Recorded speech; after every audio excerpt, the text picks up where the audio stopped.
7 phrases I only heard after moving to America. Really interested to get into this one and see what kind of things Americans are saying that I've never heard before. Before we do get into this video, I appreciate if you guys can hit that subscribe button. Let's jump straight to this and check this out. Hello, I'm Lawrence and I'm on a quest to uncover all of the memos that Britain and America lost in the pond, and one of those memos pertains to sayings and phrases.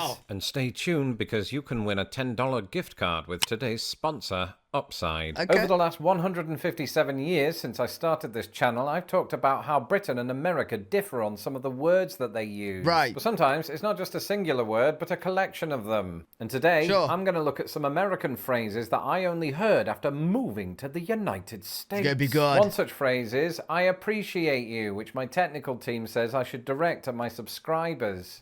Well, wait, that's an American phrase. I literally said, I literally used that to start this video, bro. And if you're not subscribed to my channel, do that now. There's a little bit of description. In the meantime, here are 7 common phrases that I only heard after moving to America. Let's go. One thing that you quickly learn after listening to Americans for 5 minutes is that they have about 100 words and sayings that were derived from sport. Right. And one such phrase is Monday morning quarterback. And I must... Wait, have I heard this one before in a different video? Monday morning quarterback. Does that mean you're having a lazy Monday? Anna. I've heard that phrase about 100 times before I bothered to look it up in researching this video. Right. Because when I first heard it, I couldn't really fathom what it meant. Like, in my head, I think I assumed that it described an NFL player that was late to training or early. I don't know the usual training schedule of your average footballer. But Monday morning suggests they were late because the sports people tend to sport most on the weekend. If you're a Monday morning quarterback, you miss the match and you turn up to training late. It's got nothing to do with any of that. This is just something that my own brain came up with. Instead, its definition is one that I don't think Britain really has an equivalent of. Because a Monday morning quarterback is a person who passes judgment on and criticizes something after the event. In other words... Wait, but how does that make any relation to, like, a quarterback guy? Huh?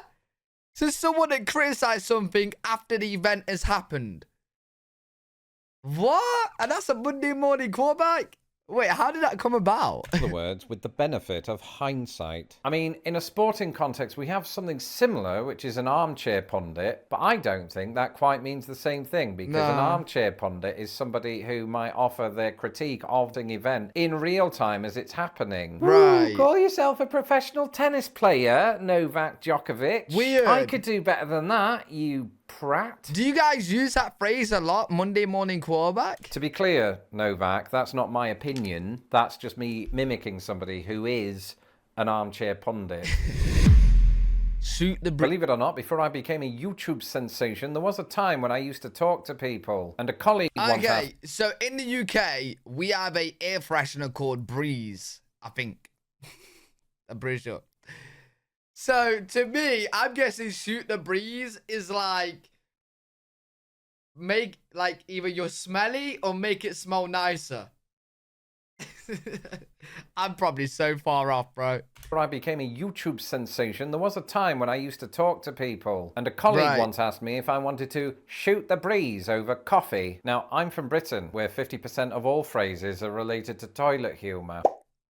And forgive me, but as soon as I heard the word breeze, I immediately thought of wind. And when I think of wind, I immediately think of, you know what I think of. So of course I said yes, because deep down I am 5 years old. So I was very disappointed to discover once we got to the coffee house that shoot the breeze just means to chat idly. Mind you, in situations like that, it's not much different from breaking wind, because so I'd be like, yo, I'm gonna come to America and I want to go to a food place and shoot the breeze with you guys. Is that how you would say it? Like, have a chat with you guys. Interesting. Do end up talking out of my arse. You're John Hancock. This one doesn't come up very often, but the first time that it did, I had to do a little bit of a double take. Put your John Hancock here, said a man holding out an important-looking form. Bro, someone told me to put my John Hancock somewhere. I'm gonna think they actually want my thing.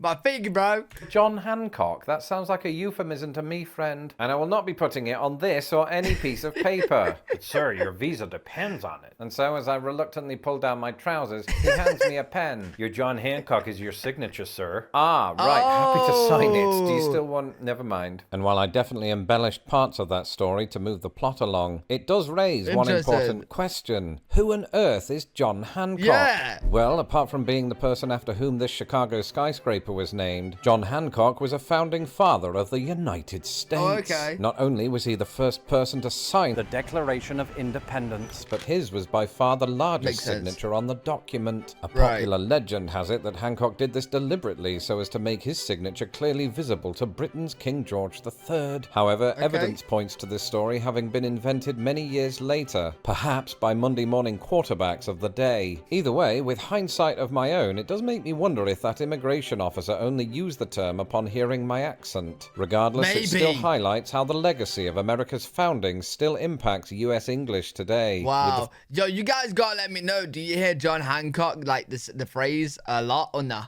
Phrase John Hancock, a direct link to the country's independence from the British. And... Wait. I've used this before. Like, bye, Felicia. Like bye. You know what I mean? It's just like another phrase for saying bye, right? Like, bye, Felicia. Who's Felicia? Signing those forms ultimately meant that I was able to legally work in the United States. I've heard this loads. It was while working in a call center in 2015 that I remember hearing this entry for the first time. Bye, Felicia. I vividly remember sitting opposite somebody who used to sign off all of his calls by saying, bye, Felicia. And for the longest time, I didn't know why he was doing that or why every one of his customers was called Felicia. But I do know this, he didn't seem especially pleased. And then as time went on, I kept hearing other people use it. Bye, Felicia. Bye, Felicia. Bye, Felicia. It was never as polite as that. And with good reason, because it turns out this is a phrase that one says when one is done with a conversation, meaning that's it, it's over, conversation done. And for fans of trivia, the phrase seems to have originated in the 1995 film Friday. Yo, I think I've just picked up from watching American movies and stuff like that, but I've heard it loads. Bye, Felicia. You know what I mean? Like, starring Ice Cube. That's good. And as Mr. Cube himself put it, bye, Felicia is the phrase to get anyone out of your face. You hear that, man? say that to your wife next time you see her. His wife is called Felicia. Yeah, I wonder like the origin of the phrase bye, Felicia. Like, who's Felicia, man? Would someone just say bye, Felicia? Like, she was like hella rude or something? As all get out. Does that just mean just everyone get out of the room? Ever so occasionally, I receive comments in the comments section from commenters saying things like this. Lawrence, your channel is hilarious. I don't know, I'm doing jazz hands. And I am as funny as all get out. Huh? I don't know what it means. Other than, I am funny to the highest conceivable degree, which a lot of people will debate, including my mom. But that's what it means. When you are something, as all get out, you are really beloved for that thing, unless that thing is stealing. Okay. Because most people frown upon that. Even if you're really good at it. What do you steal? Not me. I've never stolen anything in my life, except some chewing gum when I was 6. That's an interesting one. As all get, I've never seen that one in my life. Table and item. Does that just mean put something on the table? Over the years, many people who follow this channel have brought to my attention a phrase that has the opposite meaning on either side of the pond. Okay.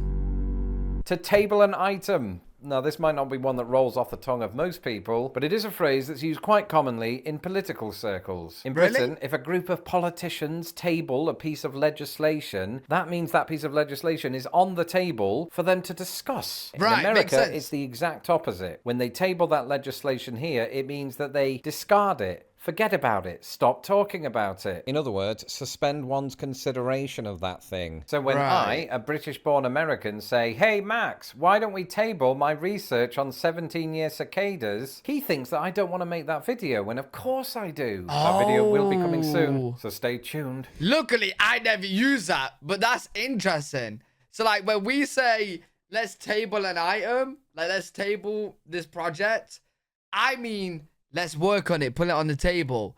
But then in America, we'll think, let's disregard it and be done with it. Ah, okay. Oh, plead the fifth, plead the fifth, plead the fifth. Plead the fifth, I hear over and over and over and over. Isn't that the right to remain silent? plead the fifth. Like, I don't want, like, I'm pleading the fifth. I'm not going to say anything.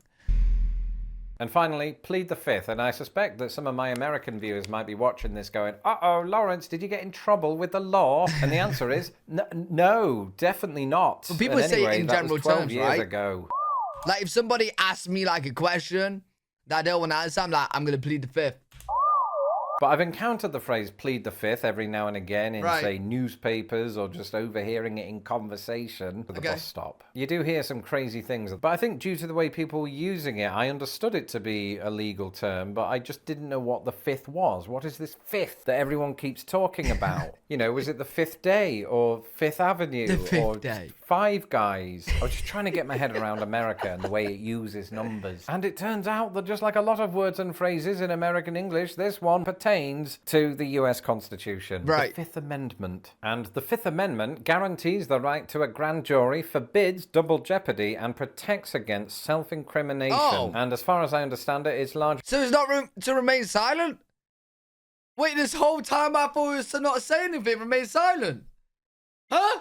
That last part that people are referencing when they say plead the fifth. In other words, to plead the fifth means to refuse to answer a question because the response could provide self-incriminating evidence of an illegal act. Okay. His is just more of a detailed version, so it confused me. Right? Mine's just more simpler. Just remain silent.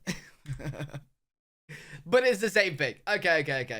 Bro, I was going to be so confused. Because even I've said plead the fifth before. A question because the response could provide self-incriminating evidence of an illegal act. Right. So really, it's the exact opposite of what I did earlier when I said this. I've never stolen anything in my life except some chewing gum when I was 6. So it seems that my only way to get out of this is to pretend that I was joking because after all, I am funny as all get out.